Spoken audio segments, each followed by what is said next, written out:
Hello, my name is Elena DiChiara. It is February 3rd, 2021, and I will be discussing the skeletal system.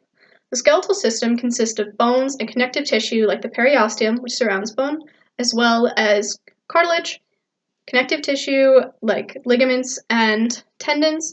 Ligaments connect bone to bone, tendons connect muscle to bone.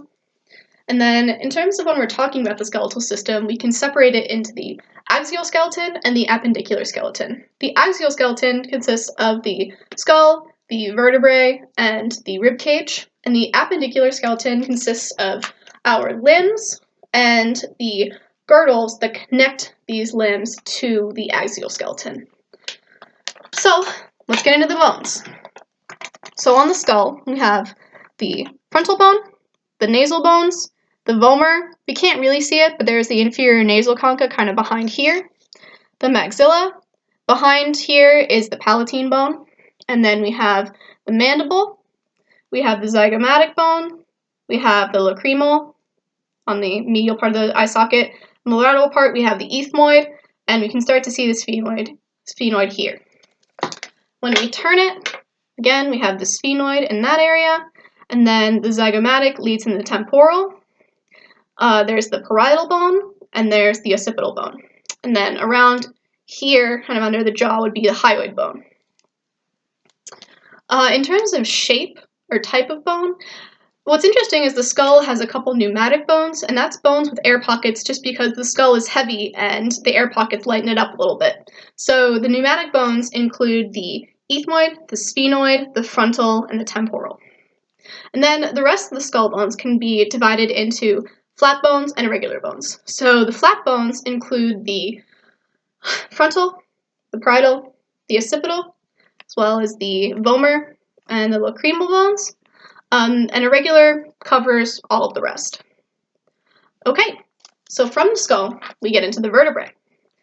The vertebrae, there are seven cervical, there are 12 thoracic, there are 5 lumbar, and then the sacrum is formed from 5 fused vertebrae, and the coccyx, this part right there, is formed by fusing 4 vertebrae.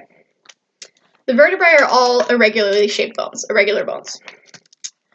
And the vertebrae all connect, the thoracic vertebrae connect to the ribs.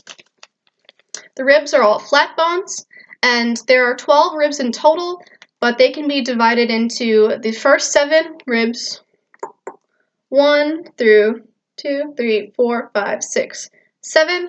Those are true ribs, and ribs 8 through 12 are false ribs. True ribs are true ribs because they connect directly to the sternum.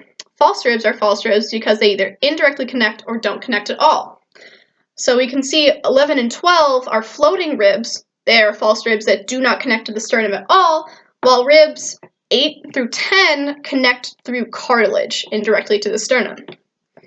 So the sternum itself has 3 parts. So we have the sternum, manubrium, and the xiphoid process. This is all a flat bone.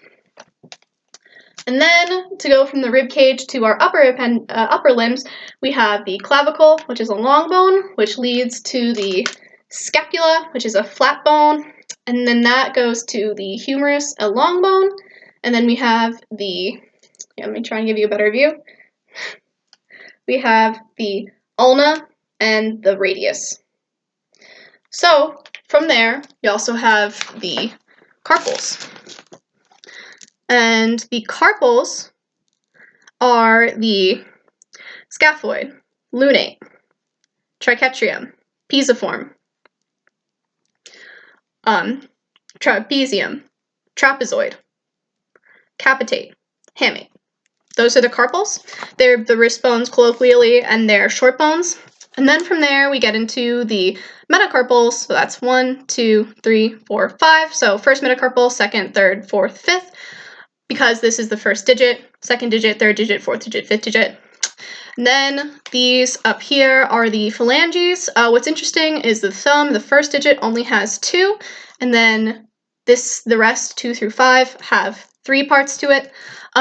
So when we're naming this would be the first proximal phalange and the first distal phalange.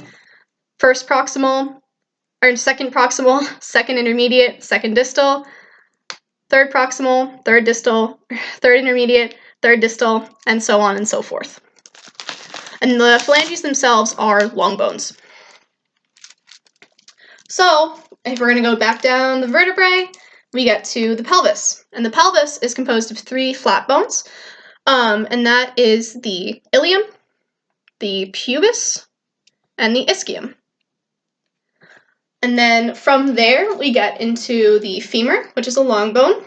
We pass the patella, a sesamoid bone, and then we have the tibia, which is another long bone, and the fibula.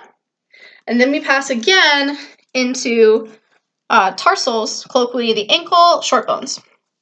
It's kind of hard to see, but this is the calcaneus. And then right here, again, it's kind of hard to see on this model.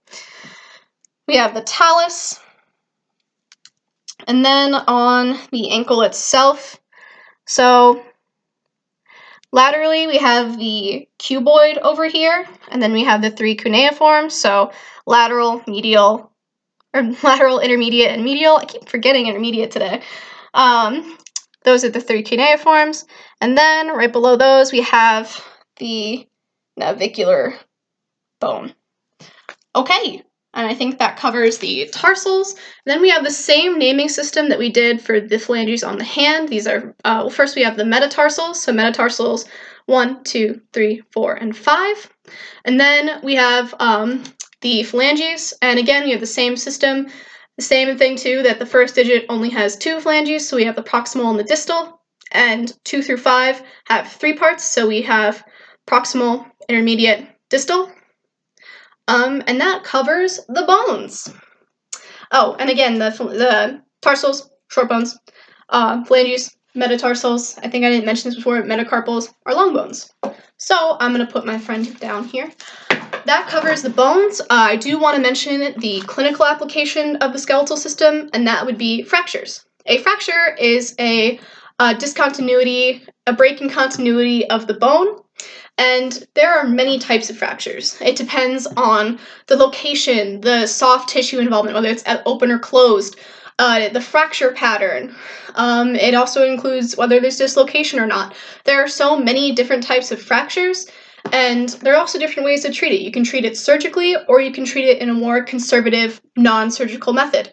And to know how to treat it, you really have to know what you're dealing with, and there are so many different types. And the way you know how something is wrong is you know how it's right. You need to know how the skeletal system is supposed to look to see and understand how it's broken and how to fix it. So that is the clinical application of understanding the skeletal system. Okay, I think that's it. Thanks so much.